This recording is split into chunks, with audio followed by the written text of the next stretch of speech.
Hello everyone, कैसे हैं आप सभी। तो दोस्तों, शपथ बैच 2.0 की ये पहली वीडियो होने वाली है। आज मैं आप लोगों को बेसिक कंसेप्ट्स ऑफ इलेक्ट्रिसिटी, जो कि नेटवर्क थ्योरी का एक सबसे पहला टॉपिक है, इसके क्वेश्चंस करवाने वाला हूं। ठीक है, इस वीडियो के अंदर मैंने पीजीसीआईएल, एसएससी, यूपीपीसीएल और आरआरबी, ठीक है, इन सभी के सभी एग्जाम्स के जो जो अच्छे लेवल के क्वेश्चंस आ चुके हैं प्रीवियस ईयर के, वो सभी को लिया है इसके अंदर। ठीक है, तो आप सभी को इस वीडियो को देखना इस तरीके से है कि जो भी क्वेश्चन आपकी स्क्रीन पर आएगा, आप उसको थोड़ा सा पॉज करेंगे, कॉपी पेन लेके बैठिए, पहले खुद से बनाने की कोशिश करेंगे और फिर साथ में ही मैं सॉल्यूशन कराऊंगा, तो आप चेक करेगा कि आपसे क्वेश्चन बनाया नहीं बना। ठीक है, तो बहुत अच्छे क्वेश्चंस होने वाले हैं। आप कह सकते हैं कि इस वीडियो में हम लोग एडवांस लेवल के क्वेश्चंस करेंगे। ठीक है,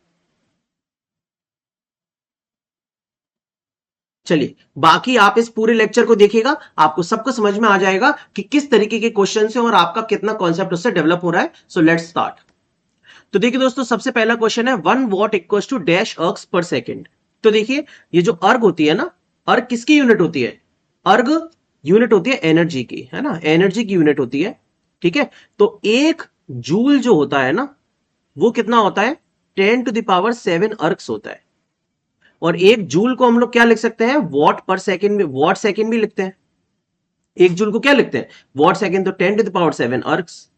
अब क्वेश्चन में क्या पूछ रहा है? एक वॉट पूछ रहा है, तो एक वॉट हम निकाल सकते हैं, कितना आ जाएगा? एक वॉट बराबर 10⁻7 अर्ग्स पर सेकेंड। तो आंसर क्या आएगा? 10⁻7 ही आएगा, मतलब ए करेक्ट आंसर हो जाएगा। ठीक है, अब यहां पे एनर्जी की और भी कई सारी यूनिट्स होती हैं, जैसे कि 1 किलोवाट आवर, ये कितना होता है? ये होता है 3.6 इंटू 10⁻6 जूल्स। और एक और चीज आपको पता होनी चाहिए, 1 किलोवाट आवर बराबर होता है 860 किलो कैलोरी। ठीक है, तो ये भी लिख लीजिएगा, ये भी इंपॉर्टेंट डेटा है। आगे चलते हैं। अब देखो इस क्वेश्चन को, इस क्वेश्चन में बोल रहा है which of the following symbol represents absolute permittivity of dielectric medium. ठीक है, तो तीन चीजें होती हैं, तीन पैरामीटर्स हैं, जैसे कि एप्सिलॉन, एप्सिलॉन नॉट और एप्सिलॉन आर। ठीक है, तो ये क्या है? ये एब्सोल्यूट परमिटिविटी है ऑफ एनी मीडियम, किसी भी मीडियम के अंदर ये एब्सोल्यूट परमिटिविटी कहलाती है। ये एप्सिलॉन नॉट क्या है? एब्सोल्यूट परमिटिविटी ऑफ, क्या है ये? फ्री स्पेस, जी हां। और एप्सिलॉन आर तो सब लोग जानते हैं, रिलेटिव परमिटिविटी। अब अगर मैं आपसे पूछूं कि इसमें से किसकी यूनिट होती है और कौन सा यूनिट लेस होता है, तो देखिए एप्सिलॉन आर, एप्सिलॉन की यूनिट होती है फैराड पर मीटर, एप्सिलॉन नॉट की भी यूनिट होती है फैराड पर मीटर, और ये होता है unit less, epsilon R. Epsilon naught की वैल्यू भी सबको पता होगा, कितना होता है? 8.854 इंटू 10⁻12 फैराड पर मीटर। पूछ रहा है डाइलेक्ट्रिक मीडियम का क्या है absolute permittivity, that is epsilon naught into epsilon R. ठीक है, ये रिलेशन होता है, आपको मालूम होगा, एप्सिलॉन बराबर कितना होता है? Epsilon naught into epsilon R होता है। तो काफी अच्छा क्वेश्चन है ये। अब देखो इस क्वेश्चन को, ये डायमेंशन का क्वेश्चन रेलवे का बहुत ही फेमस क्वेश्चन है, काफी बार पेपर में आता है। इसमें कैपेसिटेंस का डायमेंशन पूछ रहा है। तो आप सबको पता है, जो मास होते हैं हमारे पास कितने बेसिक है? हमारे पास मास होता है m, लेंथ होता है l, टाइम होता है t, और एम्पियर करंट होता है a। एम्पियर करंट होता है a। ठीक है, तो इसके फॉर्मेट में बताना है हमें। तो देखो, कैपेसिटेंस को हमें MLTA के फॉर्म में लेके आना है, तो इसके लिए हम क्या करेंगे? कैपेसिटेंस को क्या लिखेंगे? कैपेसिटेंस को लिखेंगे चार्ज अपॉन वोल्टेज। चार्ज क्या होता है? करंट इंटू टाइम, और वोल्टेज क्या होता है? Energy upon charge, energy upon charge, है ना, work done per unit charge होता है। अब एनर्जी जो है वो आप याद कर लीजिए, एनर्जी का जो डायमेंशन फॉर्मूला है वो कितना हो जाएगा? वो होता है mL²T⁻²। तो ये याद कर लीजिए, ये बहुत ही स्टैंडर्ड है, इसी के थ्रू काफी सारे फॉर्मूलास ऐसे बन जाते हैं। तो यहां पे आप लिखोगे क्या? देखो, Q है, ऊपर जाके IT बनेगा, तो IT का होल स्क्वायर हो जाएगा, और नीचे एनर्जी है, तो mL²T⁻²। इसको अरेंज कर लो, आई को आप ए भी लिख सकते हो, तो कितना बन जाएगा? a², टी की पावर ऊपर भी 2 है और नीचे -2, ऊपर जाके T⁴ divide by mL²। a²T⁴ upon mL², एक ही ऑप्शन है, दैट इज बी ऑप्शन। ठीक है, देखिए दोस्तों, ये कंप्लीट चार्ट मैं इस स्लाइड में भाई आपके लिए लेके आया हूं, इसको आप अपनी कॉपी में नोट डाउन कर लीजिएगा। जो भी आपको इंपॉर्टेंट लगता है वो सब, या फिर पूरा का पूरा लिखना चाहते हो तो पूरा का पूरा। इसमें हर एक पैरामीटर का देखिए यूनिट भी दे रखा है और उसका डायमेंशन भी दे रखा है। इसमें से कौन कौन सा इंपॉर्टेंट है मैं मार्क कर देता हूं। जैसे कि रेजिस्टेंस, रेजिस्टिविटी, कंडक्टिविटी जस्ट उल्टा हो जाएगा, voltage, current, power, energy, permittivity. Permittivity note कर सकते हैं, कैपेसिटेंस, इंडक्टेंस, परमिएबिलिटी, और इसमें और कोई नहीं है। रिलक्टेंस करना चाहो तो कर सकते हो। ये जो स्टार मार्क किए इनको जरूर नोट कर लेना। अब देखो इस क्वेश्चन को, इस क्वेश्चन में बोल रहा है which of the following is the description of largest size register, सबसे बड़ा रजिस्टर इनमें से कौन सा है। अब देखो साइज और रेजिस्टेंस का क्या रिलेशन होता है, resistance inversely proportional to area होता है ना। तो जिस रेजिस्टेंस की वैल्यू सबसे छोटी होगी वही साइज में सबसे बड़ा होगा। तो इसके हिसाब से आंसर तो सीधे सीधे बी आ गया, बिल्कुल सही तरीका है। ठीक है, अगर मान लीजिए ऑप्शंस में सारे रेजिस्टेंस सेम देता, R 20 watt, R 100 watt, R 1/2 watt, मतलब रेजिस्टेंस की वैल्यू मान लीजिए सेम रख देता, आर 1/4 वॉट, कुछ इस तरीके से पूछता और फिर पूछता कि भाई बताओ कौन सा सबसे बड़ा रजिस्टर है ना, कौन सा सबसे बड़ा रजिस्टर है। तो उसके लिए क्या होगा, देखो भाई आपको पता है कि power inversely proportional to resistance होता है ना, क्योंकि P बराबर होता है V²/R। तो power inversely proportional to resistance, और रेजिस्टेंस खुद एरिया के इनवर्सली प्रोपोर्शनल है, तो power directly proportional to area हो गया यहां से। मतलब जो जितना ज्यादा रेटिंग का होगा उसका साइज भी उतना ही बड़ा होगा। सोच के देखिए, कॉमन सेंस है कि भाई बड़े साइज का रजिस्टर होगा तभी तो वो ज्यादा पावर डिसिपेट कर पाएगा, है ना। तो 100 वॉट का रजिस्टर इसमें से सबसे बड़ा हो जाएगा। ठीक है, अगर रेजिस्टेंस की वैल्यू सेम होती, पावर अलग अलग होती तो भी आंसर कर सकते थे। यहां पे हमने सिर्फ रेजिस्टेंस को देख के भी आंसर कर दिया। ठीक है, गुड। अब देखिए इस क्वेश्चन को क्या बोल रहा है, यहां पे क्वेश्चन पढ़िए। एक फिलामेंट लैंप है जिसकी रेटिंग दे रखी है इतनी। तो एक लैंप दे रखा है हमें जिसकी रेटिंग है हमारे पास 120 वोल्ट एंड 80 वॉट्स। ठीक है, अब बोल रहा है क्या, the value of series resistance required to operate this lamp on a 230 volt mains. तो इसका सर्किट डायग्राम बनाएंगे। सबसे पहले आपको एक 230 वोल्ट की सप्लाई ले लेनी है, उसके सीरीज में एक रेजिस्टेंस लगा है। ठीक है, और बोल रहा है कि जो लैंप है वो भी लगा हुआ है। लैंप की रेटिंग है 120 वोल्ट और 80 वॉट, और आपको इस रेजिस्टेंस की वैल्यू निकालनी है कि इस रेजिस्टेंस की वैल्यू कितनी होगी। तो देखिए सिंपल सा क्वेश्चन है। सबसे पहले तो देखिए हमें क्या मालूम है, हमें 120 वोल्ट तो इस वोल्टेज के, इस लैंप के अक्रॉस ड्रॉप है, तो हमें इस रेजिस्टेंस के अक्रॉस वोल्टेज मालूम चल जाएगा। कितना आ जाएगा, 110 वोल्ट। अगर हमें करंट और मालूम चल जाती तो क्या हम इस रेजिस्टेंस की वैल्यू निकाल सकते थे, बिल्कुल निकाल सकते थे। करंट कैसे निकालेंगे, देखो ये रेटिंग जो दे रखी है इससे निकल जाएगी करंट। तो जो करंट इस सर्किट में फ्लो कर रही होगी वो कितनी होगी, 80 इक्वल टू 120 इंटू आई। तो आई बराबर हो जाएगा 2/3 एम्पियर। तो यहां पे कितना आ जाएगा, इस रेजिस्टेंस की वैल्यू आ जाएगी 110 बराबर आर इंटू 2/3। तो आर बराबर कितना हो गया 2 से 55, 55 से 165 ओम आ गया इसका आंसर। ठीक है, आंसर इज बी। क्लियर है सभी को, गुड। अब आ जाइए इस क्वेश्चन पे। देखिए ये क्वेश्चन भाई बड़ा ही अच्छा क्वेश्चन है। इसमें काफी सारे बच्चों का डाउट रहता है प्लस और माइनस का, कब पावर पॉजिटिव रहेगी कब पावर नेगेटिव रहेगी, उसको सीखेंगे यहां से। देखिए बोल रहा है power delivered by voltage source.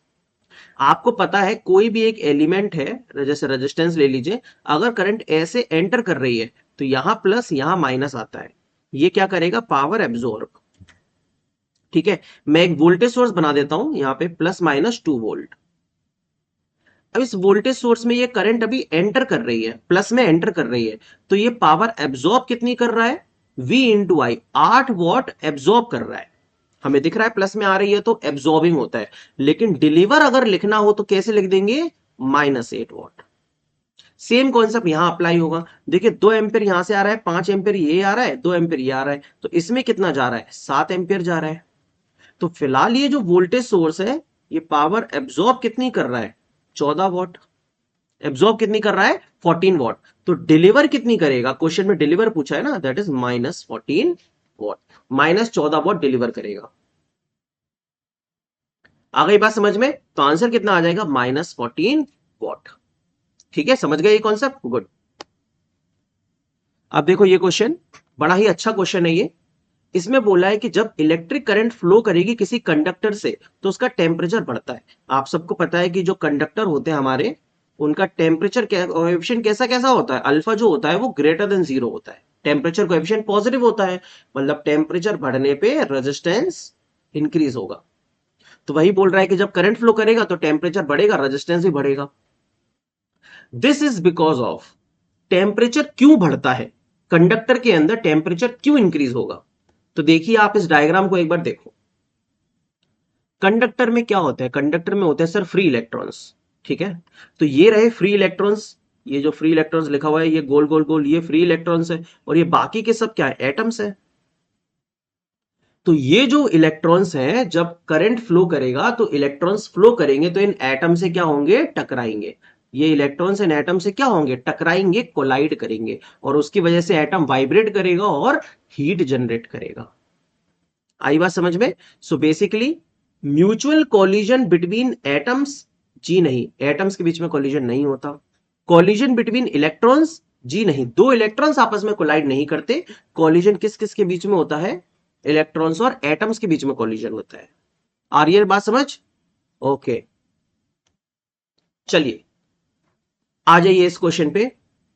देखिए ये भी एक अच्छा क्वेश्चन है, इसमें कॉन्सेप्ट आप सीखेंगे कुछ। देखो इसमें पूछ रहा है कि टर्मिनल वोल्टेज और ईएमएफ में कौन बड़ा है कौन छोटा है। तो ईएमएफ और टर्मिनल वोल्टेज में डिफरेंस क्या होता है? हम देखिए एक बैटरी बनाएंगे, प्रैक्टिकल बैटरी। ठीक है, इस तरीके से अगर मैं यहां पे E लिखता हूं और यहां पे V लिखता हूं तो इसमें E है ईएमएफ और ये है हमारा टर्मिनल वोल्टेज। समझ गए? टर्मिनल वोल्टेज मतलब ऑब्वियस सी बात है जो टर्मिनल के अक्रॉस हो, और ईएमएफ मतलब जो बैटरी है, और ये है इंटरनल रेजिस्टेंस। ठीक है, तो अभी अगर दो केस अप्लाई होते हैं, अगर जैसे ये वाला केस है, केस नंबर 1, इसमें क्या है? करंट कितनी आएगी इसमें? अभी 0, इसमें कोई भी करंट नहीं है भाई। तो आप मुझे बताओ रेजिस्टेंस में कोई ड्रॉप होगा? नहीं। तो V किसके बराबर होगा? E के बराबर होगा। ठीक है, मान लो मैं दूसरा केस बना लेता हूं। दूसरा केस क्या है? मैंने कोई लोड लगा दिया। क्या कर दूंगा मैं? कोई लोड लगा दूंगा यहां पे। ठीक है, RL, और ये इंटरनल रेजिस्टेंस है, ये ईएमएफ है, प्लस माइनस, और यहां पर है V इधर। अब आप मुझे बताइए इसमें करंट फ्लो करेगी? बिल्कुल सर, कुछ ना कुछ करंट फ्लो करेगी, करंट की वैल्यू कुछ ना कुछ होगी। तो जो V आएगा वो कितना आएगा? वो आएगा E minus I into R, मतलब V लेस देन E आ गया। तो क्या कभी भी किसी भी सिचुएशन में V ग्रेटर देन E हो सकता है? नहीं हो सकता, कुछ ना कुछ ड्रॉप तो रहेगा। दो ही केस पॉसिबल है। तो terminal voltage is equal to source EMF, हाँ भाई होता है। Terminal voltage can not exceed the source EMF, ये सुनने में ज्यादा ठीक लग रहा है। पहला ऑप्शन बोल रहा है कि टर्मिनल वोल्टेज ईएमएफ के हमेशा ही बराबर होता है, ऐसा नहीं है। दूसरा ऑप्शन बोल रहा है terminal voltage can not exceed. सब समझ गए हैं? टर्मिनल वोल्टेज ईएमएफ से ज्यादा नहीं हो सकता, बिल्कुल सही बात है। टर्मिनल वोल्टेज ईएमएफ से ज्यादा नहीं हो सकता, या तो उसके बराबर रहेगा या उससे छोटा रहेगा, उससे ज्यादा नहीं हो सकता। ठीक है, अब बोल रहा है ऑलवेज लोअर देन, जी नहीं, ऐसा भी पॉसिबल नहीं है। हाइयर देन, ये तो बिल्कुल ही गलत है। ठीक है, ओके। अब आ जाइए इस क्वेश्चन पे। देखिए ये क्वेश्चन बल्ब का क्वेश्चन है। आप नॉर्मली तो पढ़ते ही हैं कि अगर बल्ब को सीरीज में लगा दिया तो छोटी रेटिंग वाला ज्यादा ग्लो करेगा, पैरेलल में लगा दिया तो बड़ी रेटिंग वाला ज्यादा ग्लो करेगा। ये क्वेश्चन थोड़ा अलग है। इस क्वेश्चन में बोल रहा है कि दो लैंप है, 100 वॉट का और 200 वॉट का। ठीक है, रेटिंग है दोनों की सेम, 220 वोल्ट। रेटिंग क्या है दोनों की? सेम है, 220 वोल्ट। इनको सीरीज में लगाया गया है 440 वोल्ट की सप्लाई के अक्रॉस। तो देखो दो बल्ब बना लेते हैं। बहुत सारे बच्चे ये क्वेश्चन कर चुके होंगे पहले। देखो भाई, 100 वॉट, 220 वोल्ट, और 200 वॉट, 220 वोल्ट, और यहां पे 440 वोल्ट है। ठीक है, अगर मैं इनका रेजिस्टेंस निकालूंगा तो इसका नाम दे दीजिए 1, इसका नाम दे दीजिए 2। तो R1 निकालेंगे तो कितना आ जाएगा 220 इंटू 220/100 दैट इज 484 ओम। और R2 अगर निकालेंगे तो कितना आ जाएगा भाई, ये आ जाएगा 1242 ओम, है ना, आधा आ जाएगा इसका। ठीक है, क्लियर है। तो भाई R1 और R2 आ गया। अब 440 वोल्ट सप्लाई लगाइए तो ज्यादा वोल्टेज ड्रॉप किसके अक्रॉस होगा, वोल्टेज ड्रॉप ऑब्वियस सी बात है V1 ज्यादा होगा V2 से, है ना। 1 के अक्रॉस जो वोल्टेज ड्रॉप है वो ज्यादा होगा क्योंकि दोनों सीरीज में है, करंट तो सेम रहेगी, जिसका रेजिस्टेंस ज्यादा उसके अक्रॉस ज्यादा वोल्टेज ड्रॉप।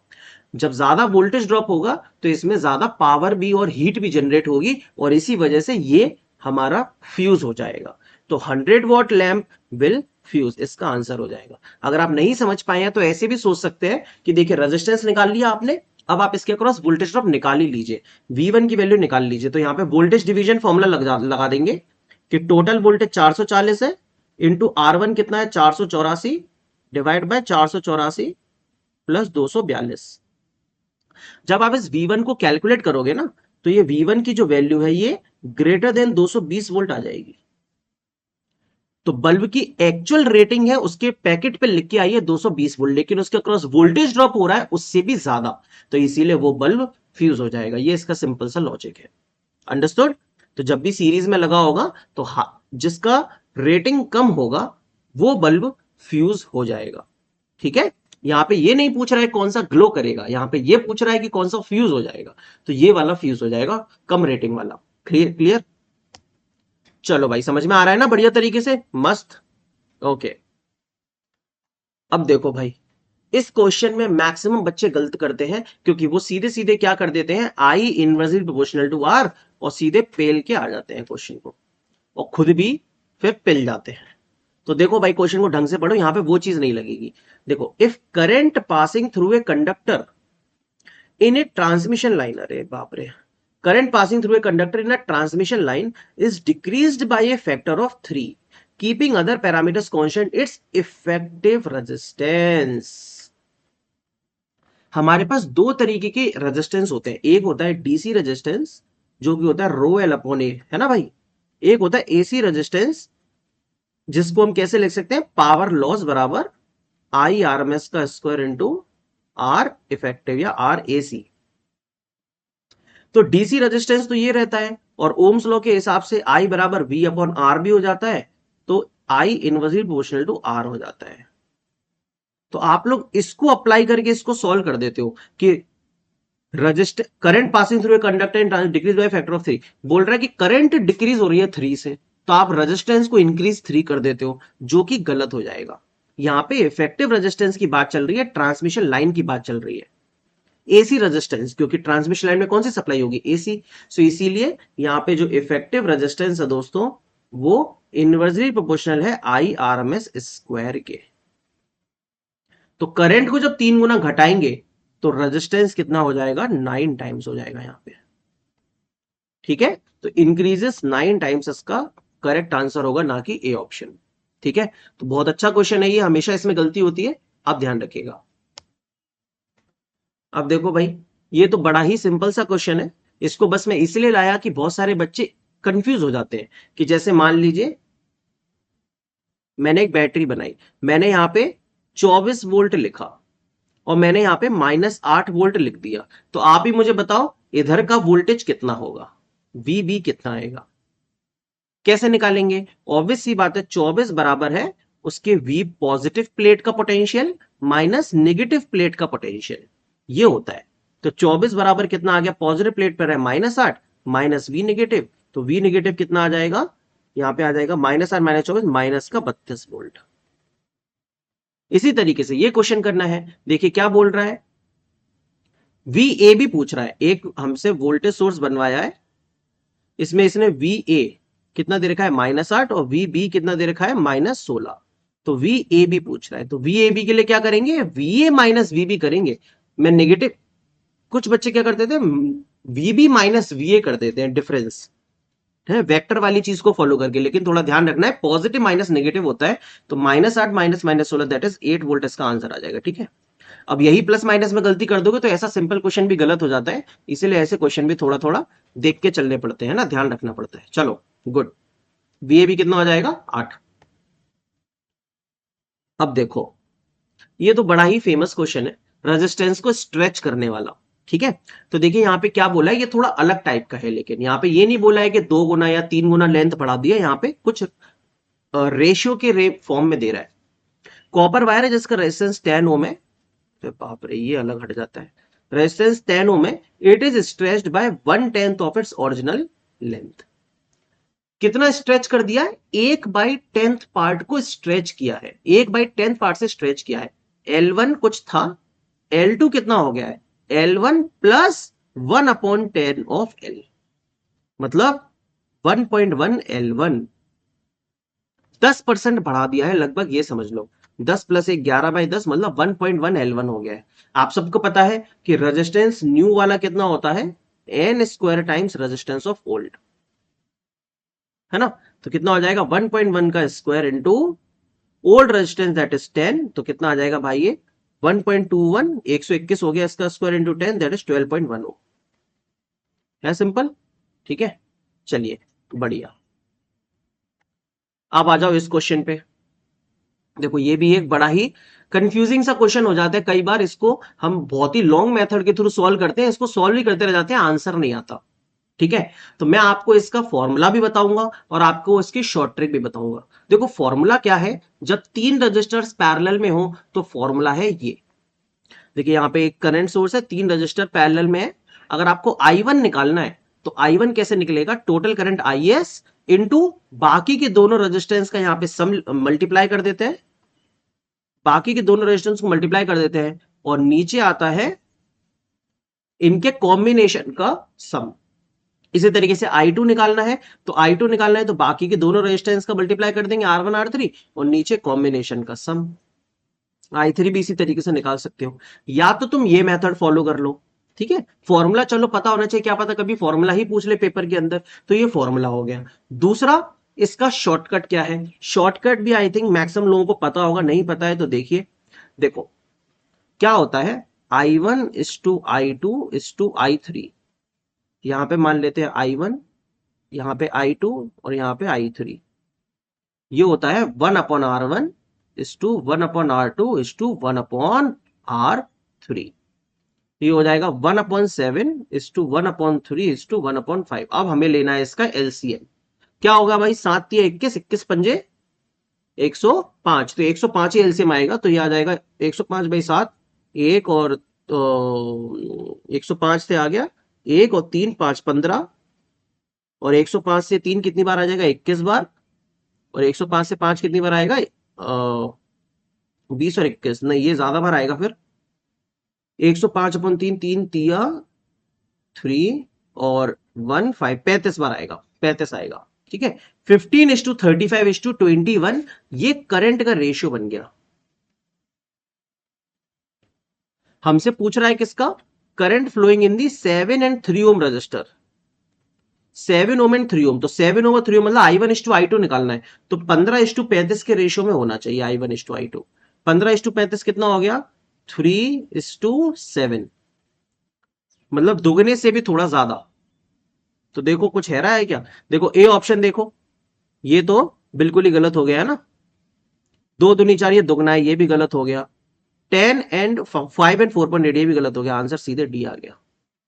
काम खत्म क्वेश्चन का। क्यों सॉल्व करना है, सॉल्व क्यों करना है, सीधे ही ऐसे ऑप्शन लगा सकते हैं, दोगुने से भी थोड़ा ज्यादा यही पड़ रहा है। अगर आप सॉल्व करना चाहते हो, I1 निकालना चाहते हो तो निकाल सकते हो, टोटल करंट लिखोगे 50 इंटू I1 की वैल्यू है 15 डिवाइड बाय सबका सम, 15 + 35 + 21, तो इसको करने की जरूरत नहीं है, सिंपल तरीके से करेंगे बस। चलो आंसर लगाना है, रिसर्च थोड़ी करनी है।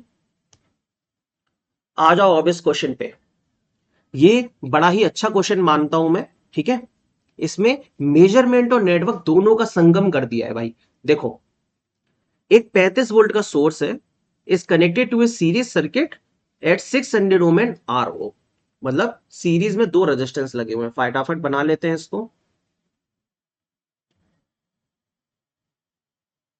देखो यार 35 वोल्ट का सोर्स है, 600 ओम का रेजिस्टेंस ये हो गया, R ओम ये हो गया, बोल रहा है एक वोल्ट मीटर जिसका इंटरनल रेजिस्टेंस इतना है उसको 600 ओम के अक्रॉस लगा दिया है। तो एक वोल्ट मीटर लगा दिया है यहां पे,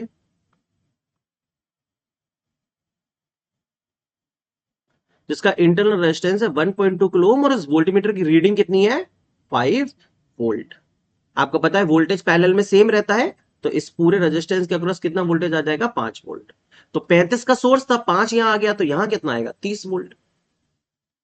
तो अगर हमें इस आर की वैल्यू निकालनी है तो हमें इस सर्किट में बस क्या मालूम चल जाए, करंट मालूम चल जाए, इसमें करंट कितनी फ्लो कर रही है कि नहीं।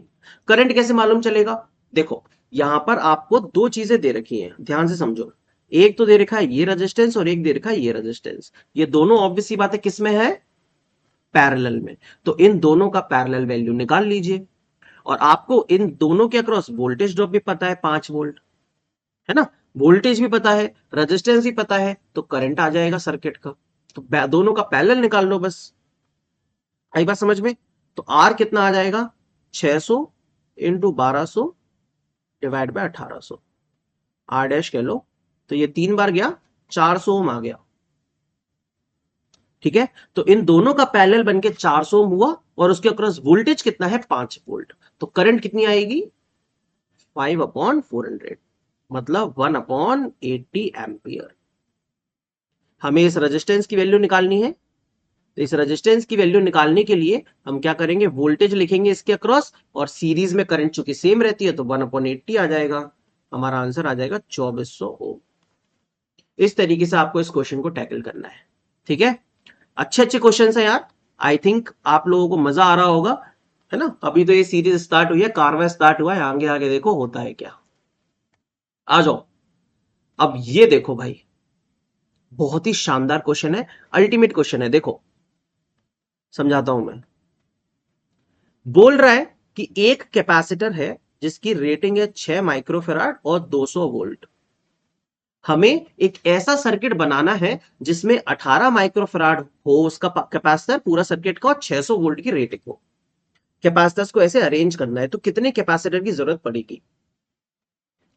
देखिए भाई, सबसे सिंपल बात है, अगर मैं बोलता हूं कि एक रेजिस्टेंस बना दिया, इसकी रेटिंग है 20 वोल्ट, अब मुझे 60 वोल्ट चाहिए, तो क्या तुम दो रजिस्टर और बाकी के रजिस्टर्स पैरेलल में लगाओगे, नहीं, तुम्हें किस में लगाने पड़ेंगे, सीरीज में। तभी तो वोल्टेज इंक्रीज होगा हर किसी के क्रॉस। तो तुम एक और रेजिस्टेंस लगा दोगे, एक और रेजिस्टेंस लगा दोगे, यहां पे भी 20, यहां पे भी 20, तो इस पूरे का कितना हो गया 60। यही कॉन्सेप्ट यहां लगाना है सबसे पहले, कि तुमने क्या किया 200 वोल्ट से तुम्हें 600 बनाना है, तो तुम्हें क्या करना होगा, तीन कैपेसिटर को सीरीज में लगा देंगे, तभी तो वोल्टेज ऐड होगा भाई। तो तीन कैपेसिटर हमने सीरीज में लगा दिए, तो 200, 200 और 200, 600 वोल्ट का रट्टा तो खत्म, 600 वोल्ट तो हो गया। अब हर एक कैपेसिटर 6 माइक्रो फराड का था, 6 माइक्रो 6 माइक्रो 6 माइक्रो, तो बताओ सीरीज में कितना आ गया, ये हो गया 2 माइक्रो फराड। हाँ या ना। अब मैं एक और रो ले लेता हूं पैरेलल में इसके,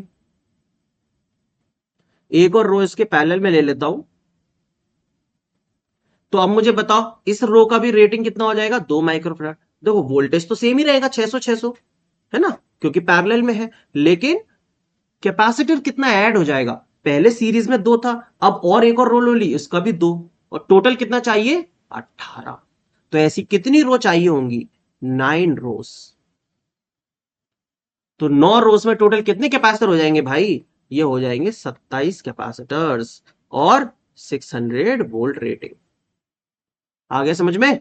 तो this is one of the finest question, बहुत ही मजेदार क्वेश्चन है, ठीक है।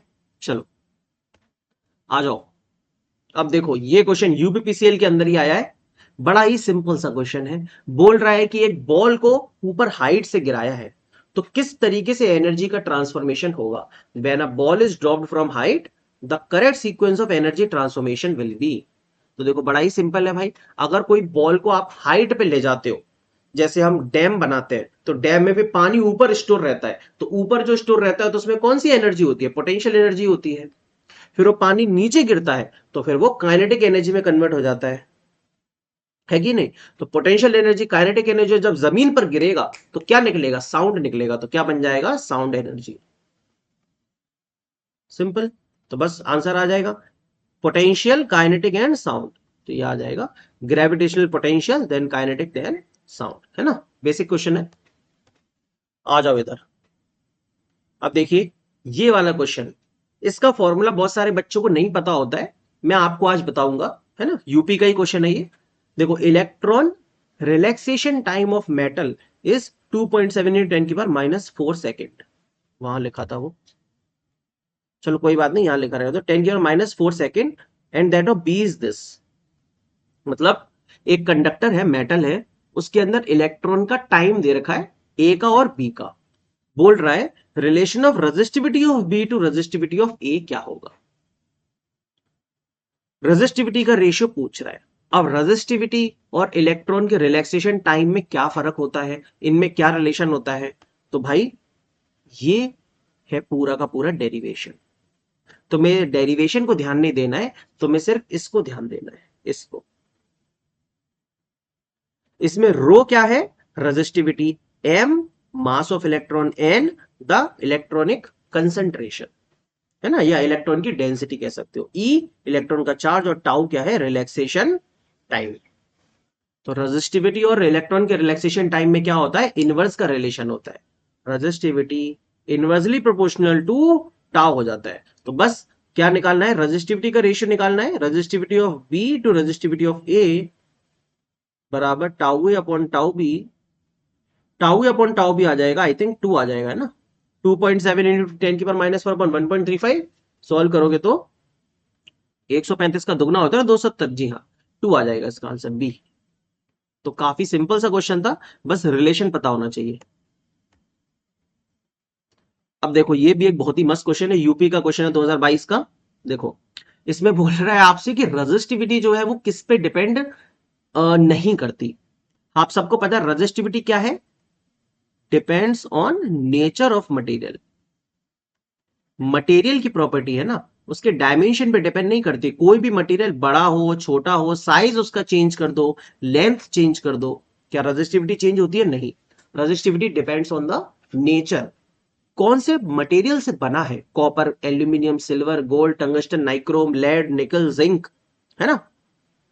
यहां पे क्या बोल रहा है, चार चार पैरामीटर्स दे रखे हैं, पहचानो किस पर डिपेंड नहीं करती। तुम्हें तो सिर्फ मटेरियल का नेचर पता था, अब और भी दे रखे हैं। देखो अलॉय, क्या दो मेटल्स को मिलाने से, अलॉय बनाने से रेजिस्टिविटी चेंज होती है, बिल्कुल होती है। रेजिस्टिविटी हमेशा इंक्रीज होती है, तो अलॉय पे डिपेंड करेगा। एज हार्डनिंग, मतलब समय के साथ क्या रेजिस्टिविटी में चेंज आएगा, बिल्कुल आएगा। टेम्परेचर, क्या टेम्परेचर चेंज करने से रेजिस्टिविटी मटेरियल की चेंज होती है, जी हाँ बिल्कुल चेंज हो जाती है। ठीक है, मटेरियल का रेजिस्टिविटी टेम्परेचर पर ही डिपेंड करता है, ठीक है। लेकिन फ्रीक्वेंसी, फ्रीक्वेंसी चेंज करने से सप्लाई की जो फ्रीक्वेंसी दी है उससे रेजिस्टिविटी पे कोई फर्क पड़ेगा मटेरियल की, जी नहीं। तो आंसर सी हो जाएगा। बड़ा ही मस्त क्वेश्चन लगा मुझे ये वाला, आई थिंक आप लोगों को भी अच्छा लग रहा होगा, है ना। चलो भाई आ जाओ, अब इस क्वेश्चन पे आ जाओ। देखो ये भी खतरनाक क्वेश्चन है, ये भी डायमेंशन से रिलेटेड है कुछ, है ना। हम लोगों को चार पैरामीटर्स तो पता ही है, कौन कौन से, आर होता है, एल होता है, सी होता है और जी होता है। R resistance, L inductance, C capacitance और जी कंडक्टेंस। अब यहां पे बोल रहा है कि कौन सा पैरामीटर डज नॉट, अबे यार ये अलग, आई एम सॉरी, ये एक्चुअली मैं पीपीटी में चला रहा हूं, तो बीच में क्या है वो एक पीपीटी में एक बॉक्स है, ठीक है। तो जब भी उस जगह टच करते हैं ना तो वो पीपीटी हट जाती है, और मतलब स्लाइड शो खत्म होके वो नॉर्मल पीपीटी खुल जाती है। कोई बात नहीं, अगली बार देखेंगे, उससे कुछ करेंगे। तो which of the following parameters does not depend upon the material used. कौन सा पैरामीटर मटेरियल पे डिपेंड नहीं करता एंड फिजिकल डायमेंशंस पे भी डिपेंड नहीं करता। तो देखो आर बराबर होता है रो एल अपॉन ए। रो मटेरियल पे डिपेंड कर रहा है, लेंथ और एरिया फिजिकल डायमेंशंस पे भी डिपेंड कर रहा है। एल बराबर होता है म्यू एन स्क्वायर ए अपॉन एल, ये भी डिपेंड करता है। सी बराबर होता है एप्सिलॉन ए अपॉन डी, ये भी डिपेंड करता है। लेकिन जो कंडक्टेंस है, शंट कंडक्टेंस, ये डिपेंड नहीं करता है। ये नॉर्मल वाला कंडक्टेंस नहीं है कि सर कंडक्टेंस तो रेजिस्टेंस का उल्टा हो गया, तो वो भी तो डिपेंड कर रहा है। हम रेजिस्टेंस को बोलते हैं मटेरियल के रेजिस्टेंस को, कि वो मटेरियल की प्रॉपर्टी पे डिपेंड करता है। शंट कंडक्टेंस का मतलब क्या हो गया, वो हो गया ये वाला। ट्रांसमिशन लाइन के मॉडल में जो शंट कंडक्टेंस होता है, ये वो वाली बात कर रहा है। तो ये किस पे डिपेंड करता है, पढ़ा है ट्रांसमिशन लाइन, बिल्कुल पढ़ा होगा भाई। Shunt conductance depends on the leakage current. मतलब आई बराबर होता है वी इंटू जी, जितना, और ये लीकेज करंट है, जितना लीकेज करंट ज्यादा होगा शंट कंडक्टेंस की वैल्यू भी उतनी ही ज्यादा होगी। तो ये वो वाली बात कर रहा है यहां पे। इसीलिए शंट कंडक्टेंस जो है वो डिपेंड नहीं करता है किसी भी मटेरियल की प्रॉपर्टी पे, ना ही फिजिकल डायमेंशंस पे। समझ पाए आप इस क्वेश्चन को, बहुत ही मस्त क्वेश्चन था ये भाई। मुझे तो बहुत मजा आ रहा है, आई एम श्योर आप लोगों की भी सेम फीलिंग होगी। अगर अच्छा लग रहा है तो भाई वीडियो में कमेंट करके जरूर बता के जाना, और लाइक करे बिना चले गए तो फिर समझ लेना बेटा क्या होगा। आ जाओ अब इस क्वेश्चन पे, देखो conductivity of a metal is determined by. Conductivity किस पे डिपेंड करती है, रेजिस्टिविटी के इनवर्सली प्रोपोर्शनल होती है, ये तो बच्चे बच्चों को पता है। यहां पे अलग ही ऑप्शंस दे रखे हैं, पढ़ो। क्या charge produced by the metal पे डिपेंड करती है, या फिर इलेक्ट्रॉनिक कंसेंट्रेशन और मोबिलिटी पे, या फिर नंबर ऑफ वैलेंस इलेक्ट्रॉन्स पर एटम पे, या फिर arrangement of electrons inside the atom. क्या लगाओगे यहां पे, कुछ नहीं समझ में आ रहा ना। देखो भाई समझना पड़ेगा कंडक्टिविटी का फॉर्मूला क्या है, कंडक्टिविटी के कॉन्सेप्ट को समझना पड़ेगा। आपने पढ़ा होगा कंडक्टिविटी बराबर होता है एन क्यू म्यू एन, पढ़ा है ये चीज, आई एम श्योर डेफिनेटली पढ़ा होगा। एन इलेक्ट्रॉन का कंसेंट्रेशन है, क्यू इलेक्ट्रॉन का चार्ज है, और म्यू मोबिलिटी है। तो यहां पे सीधे सीधे दिख रहा है कि जो कंडक्टिविटी है वो किस पे डिपेंड करता है, इलेक्ट्रॉनिक कंसेंट्रेशन पे और मोबिलिटी ऑफ फ्री इलेक्ट्रॉन पे। इससे डिटरमाइन करते हैं एक मटेरियल की कंडक्टिविटी, मेटल की कंडक्टिविटी। ठीक है। इंट्रिंसिक कंसेंट्रेशन भी पढ़ा होगा आपने, इसमें सिग्मा आई बराबर क्या होता है, N I into Q into mu N plus mu P, है ना। ये भी एक फॉर्मूला होता है। इंट्रिंसिक सेमीकंडक्टर जो होता है उसकी कंसेंट्रेशन का, उसकी कंडक्टिविटी का फॉर्मूला है ये। ठीक है, चलो भाई देखो यहाँ पे ड्राइव भी किया हुआ है, ये कैसे आता है, म्यू दे रखा है वी डी वाई, है ना। आई बराबर एन ए वी डी होता है, फिर करंट डेंसिटी लिख दिया है, फिर यहां से ऐसे आके ये बताया है। तो सिग्मा बराबर एन ई म्यू होता है, एन क्यू म्यू कह लीजिए या एन ई म्यू, इलेक्ट्रॉन का चार्ज ही तो है। चलो भाई थोड़ा सा दिमाग को आराम दो, इस क्वेश्चन को बना के देखो।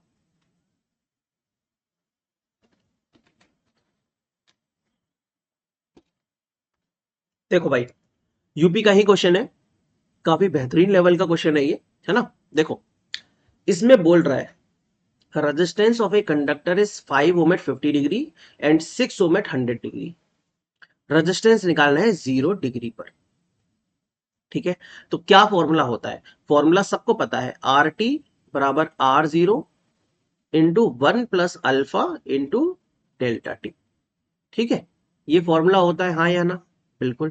तो यही फॉर्मूला लगा दो और सॉल्व कर दो, दो इक्वेशन बना के सॉल्व करना पड़ेगा। देखो पहली इक्वेशन बनेगी 5 equals to R naught into 1 plus alpha into delta t, 50 alpha लिख देते हैं, ठीक है, क्योंकि अल्फा नॉट भी तो नहीं पता हमें, रेजिस्टेंस निकालना है हमें, तो आर नॉट निकालना है।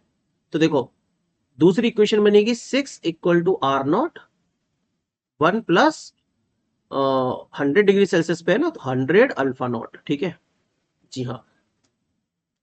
अब इन दोनों का क्या करेंगे, रेशियो ले लेंगे। तो 6/5 आर नॉट से आर नॉट कटेगा, 1 plus 100 alpha not divide by 1 plus 50 alpha not, cross multiply कर दो, 6 प्लस 300 अल्फा नॉट बराबर 5 प्लस 500 अल्फा नॉट, तो 1 बराबर 200 अल्फा नॉट। अल्फा नॉट की वैल्यू निकल के आ गई 1/200, है ना। ठीक है, अब किसी भी एक इक्वेशन को पकड़ लो और सॉल्व कर लो। इसको पकड़ लेते हैं, तो 6 equal to R naught into 1 plus 100 into 1/200, यह आ गया 2 बार 1/2, 1 प्लस 1/2 इज 3/2, मतलब 1.5, तो आर नॉट की वैल्यू आ गई 4 हो। तो इस तरीके से क्वेश्चन सॉल्व हो जाता है। यूपीपीसीएल में काफी क्वेश्चंस पूछे जाते हैं इस टॉपिक से। ठीक है, समझ में आ गया ना सभी को, बड़ा सिंपल क्वेश्चन है। आगे चलते हैं। अब ये देखिए ये क्वेश्चन कब आया था? जी हाँ, 2018 में आया था। और ये देखिए, ये भी क्वेश्चन कब आया था? 2018 में ही आया है, सेम पेपर में आया है, 27 अगस्त वाले में। अब इसमें क्या करना है वो समझो। बहुत सारे बच्चे इसमें बहुत ज्यादा लॉन्ग मेथड लगाते हैं। मैं आपको एक चीज बताता हूं, मेरी बात को ध्यान से सुनना। देखो, यहां पे बोला है temperature coefficient of A resistance wire is this eight, इतना दे रखा है टेम्परेचर कोएफिशिएंट, ठीक है। तो अल्फा कितना दे रखा है? 0.00125 पर डिग्री सेल्सियस। और 300 केल्विन पे रेजिस्टेंस भी दे रखा है, कितना? 1 ओम। तुमसे पूछा क्या है? Resistance at of the resistance of the wire will be the resistance of the wire will be 2 ओम। अच्छा, मतलब रेजिस्टेंस 2 ओम होगा किस टेम्परेचर पे? टेम्परेचर दे रखा है ना यहाँ पे, केल्विन। तो ये पूछा है भाई। तो क्या यहां पे कहीं भी 0 डिग्री सेल्सियस का मेंशन है कि अल्फा नॉट निकालना है या आर नॉट निकालना है? नहीं, ऐसा कुछ भी मेंशन नहीं है। जब ऐसा कुछ भी मेंशन ना हो ना, तो तुम्हें ये वाली equation to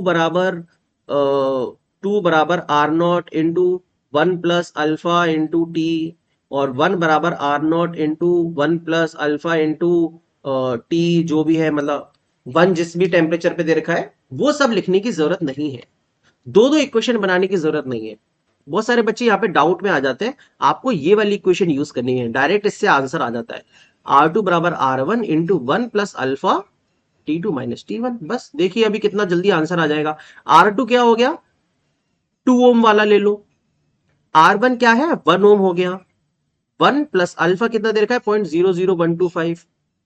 T2 - T1। Are जो 2 ओम वाला रेजिस्टेंस है, उस पर हमें टेम्परेचर निकालना है। और T1 हमें पता है 300 केल्विन। हो गया क्वेश्चन सॉल्व। देखो कितना आ गया, 2/1, ये आ जाएगा 2, और इधर से 1 -1 इधर चला जाएगा, तो 1 बराबर 0.00125 इंटू T2 - 300। अब ये कितना होता है? 1/8 होता है 0.125। 1/800 है ये, तो 800 आ जाएगा। तो T2 - 300 बराबर 800। तो T2 की वैल्यू सीधे सीधे कितनी आ गई? 1100 केल्विन। हो गया क्वेश्चन सोल्व फटाफट। अगर आप वो वाले मेथड से जाते तो हालत ही खराब हो जाती, सॉल्व ही नहीं हो पाता, बड़ा टाइम लग जाता। ठीक है ना। तो ये भी एक तरीका है, ये भी एक फॉर्मूला है। इसको अगर नहीं जानते तो नोट कर लेना, और जानते थे तो बहुत ही बढ़िया भाई, very good, you are on a good track. चलो आगे चलते हैं मित्रों। अब देखो, ये 2013 का क्वेश्चन है, बहुत ही शानदार और अल्टीमेट क्वेश्चन है, मस्त मजा आ जाएगा। देखो यार, क्या दे रखा है यहां पे? सबसे पहले ग्राफ को समझो। ये करंट और वोल्टेज का ग्राफ दे रखा है। अगर हमारे पास ऐसा ग्राफ होता V और I का, और इसमें ये दे रखा होता, तो हमारे पास इसका स्लोप क्या बनता? इसका जो स्लोप होता वो कितना होता? स्लोप वो होता R। रेजिस्टेंस V/I क्या होता है? R होता है। लेकिन हमें यहां पे दे रखा है उल्टा। हमें यहां पे दे रखा है I और V। I और V का स्लोप क्या होगा बताओ? जब Y एक्सिस पर I है, X एक्सिस पर V है, तो इसका स्लोप क्या हो जाएगा मेरे भाई? I/V का स्लोप हो जाएगा 1/R। आ गई बात समझ?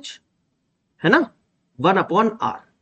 तो आप यहां पे देखिए कि ये जो T2 है और ये जो T1 है, आपको देखिए बोल रहा है पहली बात तो, चित्र में किसी धात्विक चालक के लिए दो भिन्न तापों T1 व T2 पर धारा वोल्ट का ग्राफ दर्शाया गया है। मतलब एक कंडक्टर के लिए ये बनाया गया है, कंडक्टर के लिए। और पूछ रहा है टेम्परेचर कौन सा बड़ा है कौन सा छोटा है।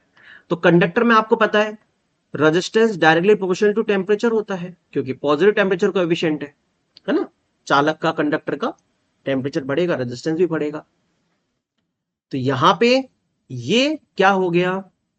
T2 और T1। आप इसको अगर बनाना चाहो तो V और I के टर्म्स में ही बना सकते हो। तो आप यहां पे देखिए, स्लोप किसका ज्यादा है? ऐसे देखने पे स्लोप ज्यादा किसका लग रहा है? T1 का ज्यादा है T2 से। स्लोप किसका ज्यादा है? T1 का ज्यादा है T2 से। लेकिन जो रेजिस्टेंस की वैल्यू है वो उल्टी है। तो R1 ग्रेटर देन R2 है। R1 ग्रेटर देन क्या है? R2। Sorry, R1 greater than R2 नहीं, सॉरी सॉरी सॉरी, मैंने गलत बोल दिया, सॉरी माफ कीजिए। इस तरीके से नहीं, आप ऐसे देख लो, या फिर एक काम करो, आप एक काम ही करो, आप ना इसको सीधे करके बना लो। ऐसे बना लो, रट्टा ही खत्म हो जाएगा। V और I, V के पास में कौन सा है, T2 है, ये T2 हो गया, और I के पास में कौन सा है, T1, तो ये T1 हो गया। बस यहां पे सीधे सीधे दिख गया T2 बड़ा है किससे, T1 से। और यहाँ पे रेजिस्टेंस भी इसी को फॉलो करता है, इसका स्लोप भी रेजिस्टेंस के बराबर होगा, तो रेजिस्टेंस भी बड़ा होगा 2 का ही। R2 will be greater than R1, T2 will be greater than T1, ऐसे कर लो, ये ज्यादा आसान है समझना, ठीक है। चलो क्लियर है ना, ओके, कंफ्यूजन नहीं होना चाहिए बस। अरे भाई, हाँ यही क्वेश्चन है। अब देखो ये तो बड़ा ही सिंपल क्वेश्चन है यार, बता दो इसमें क्या होगा। Ohm's law is applicable to, क्या ओम्स लॉ कंडक्टर पे लगता है, जी हाँ लगता है। क्या ओम्स लॉ थर्मिस्टर पे लगता है, जी नहीं, ये नेगेटिव टेम्परेचर कोएफिशिएंट डिवाइस है, और ये एक नॉन लीनियर डिवाइस है, ठीक है। इसका जो ग्राफ होता है टेम्परेचर और रेजिस्टेंस का, वो नॉन लीनियर होता है, टेम्परेचर वेरी करता रहता है इसका। ओम्स लॉ किस लिए, ओम्स लॉ किस पे लगता है, ओम्स लॉ की कंडीशन क्या है, लिमिट क्या है, ओम्स लॉ की है कि temperature must be constant. Ohm's law कब वैलिड होता है, जब टेम्परेचर कांस्टेंट होता है तभी लगता है सिर्फ। तो यहाँ पे तो थर्मिस्टर में चेंज होता रहता है, तो इसीलिए इस पे नहीं लगेगा। एलॉयस पे इसमें भी नहीं लगेगा, इसमें भी दो का मिला देते हैं, है ना, तो रेजिस्टिविटी चेंज हो जाती है, नॉन लीनियर डिपेंड होकर, नॉन लीनियरिटी को फॉलो करती है रेजिस्टिविटी, इस पर भी नहीं लगेगा। और डायोड्स तो वैसे ही नॉन लीनियर है, तो सिर्फ कंडक्टर पे ही लगेगा, only one. Ohm's law, Ohm's law हमेशा लीनियर सर्किट्स पे और लीनियर एलिमेंट्स पे लगता है, ठीक है, ये याद रखेंगे। नॉन लीनियर कुछ भी आ जाए, ट्रांजिस्टर, मॉसफेट, जेफेट, डायोड, जैसे अलॉय बता रहा है, थर्मिस्टर, इनमें किसी पर भी ओम्स लॉ नहीं लगता, ठीक है। किरचॉफ लॉ की कहानी बहुत अलग है, वो कभी और बताऊंगा। अब आ जाओ, ओ भाई ये क्या है, क्वेश्चन तो बहुत ही छोटा सा है, इतना कोई बड़ा क्वेश्चन नहीं है, पढ़ने की कोशिश करो। देखो आप देख तो रहे हो कि एई में आया है, लेकिन ऐसा कुछ है नहीं क्वेश्चन के अंदर, समझिए मेरी बात। देखिए बोल रहा है कि एक रजिस्टर ये रहा, दूसरा रजिस्टर ये रहा, एक रजिस्टर है 100 ओम और 1 वॉट का, दूसरा है 800 ओम और 2 वॉट का। बोल रहा है the maximum DC voltage that can be applied to the series circuit without exceeding the power limit of any of the series resistor. मतलब सीरीज में अगर इन दोनों रजिस्टर्स को लगा दिया तो कितना मैक्सिमम वोल्टेज इनके अक्रॉस हम अप्लाई कर सकते हैं, ये पूछ रहा है। तो ये है भाई 100 ओम का 1 वॉट, 80 ओम 2 वॉट। क्या तुम V1 और V2 की वैल्यू निकाल के दे सकते हो मुझे यहां पे, ये है V1, ये है V2, बड़ा ही आसानी से और प्यार से निकल जाएगी। P बराबर होता है V²/R, तो V बराबर क्या हो गया, √P×R। तो V1 कितना आ जाएगा, V1 आ जाएगा 10 वोल्ट, और V2 कितना आ जाएगा, V2 आ जाएगा 80 दूनी 160, 80 और सॉरी 800 और 2 है, सॉरी सॉरी सॉरी माफ करना, वही मैं सोचूं गलत क्यों आ रहा है, 800 और 2 है 800, तो 800 दूनी 1600 का आ गया 40 वोल्ट। तो सीरीज में कितना मैक्सिमम वोल्टेज लगा देंगे, 50, 10 + 40, यही मैक्सिमम वोल्टेज अप्लाई कर सकते हैं सीरीज में, दैट इज 50 वोल्ट। ठीक है, हो गया क्वेश्चन सोल्व, बड़ा ही सिंपल सा है भाई, एक बार पढ़ने की कोशिश करना चाहिए क्वेश्चन को, ठीक है, देखते ही जज नहीं करना है कि इतना बड़ा क्वेश्चन कैसे होगा। आ जाओ इस क्वेश्चन पे, इधर क्या बोल रहा है, एक वायर है जिसका रेजिस्टेंस है 12 ohm, it is bent in the form of an equilateral triangle. अब इक्विलेटरल ट्राइंगल की क्या खासियत होती है कि इसमें तीनों साइड्स होती हैं बराबर, तो भाई 4 ओम, 4 ओम और 4 ओम, और इक्विलेटरल ट्राइंगल है तो इसके 3 टर्मिनल्स भी निकाल दो, है ना। ये रहे, बोल रहा है the effective resistance between any two corners of the triangle, किन्हीं दो कॉर्नर्स के बीच में रेजिस्टेंस निकालना है, इसको ए नाम दे दो, इसको बी और इसको सी। देखो होता क्या है, जब कोई दो के बीच में पूछता है ना, तो तीसरे को ओपन कर देते हैं, क्या कर देते हैं, थर्ड को ओपन। मान लो तुम्हें आर ए बी निकालना है, तो उसके लिए सी टर्मिनल को क्या करोगे तुम, ओपन सर्किट कर दोगे। बस यही क्वेश्चन का मेन चीज है, तो इसमें सी को ओपन कैसे कर देंगे भाई, इस पे अपन क्या करेंगे, इसको हटा देंगे। ठीक है, बना देता हूं इसको फिर से, इसको ऐसे ओपन रहने देंगे, बीच में से ओपन सर्किट हो गया है। ठीक है, सी। अगर सी ओपन हो गया तो बताओ भाई, ये जो 4 ओम है और ये जो 4 ओम है ये किस में आ गए, कोई करंट ही नहीं आ रही है इस पॉइंट से, तो ये 4 और 4 सीरीज में आ गए, तो ये कितना हो गया, ऑब्वियस सी बात है 8 ओम हो गया। और आर ए बी कितना हो जाएगा, आर ए बी हो जाएगा ये 4 जो है और ये जो 8 है, ये दोनों पैरेलल में आ जाएंगे। काम खत्म क्वेश्चन का। 4 इंटू 8/12, 4 से 3 बार गया, 8/3 मतलब 8/3 ओम सीधा सीधा आ जाएगा। इसमें ऑप्शन दे रखा है 8/3 ओम इज द करेक्ट आंसर, ए। आ रही है बात समझ में सभी को? Very good. Oh my God, what is this. भाई ऐसे ही क्वेश्चन देख के ना पेपर में ऐसा फील आता है कि साला मैं मर क्यों ना जाऊं, क्या है ये क्वेश्चन। लेकिन मैं तुम्हें मरने नहीं दूंगा रे, टेंशन मत ले लल्ला।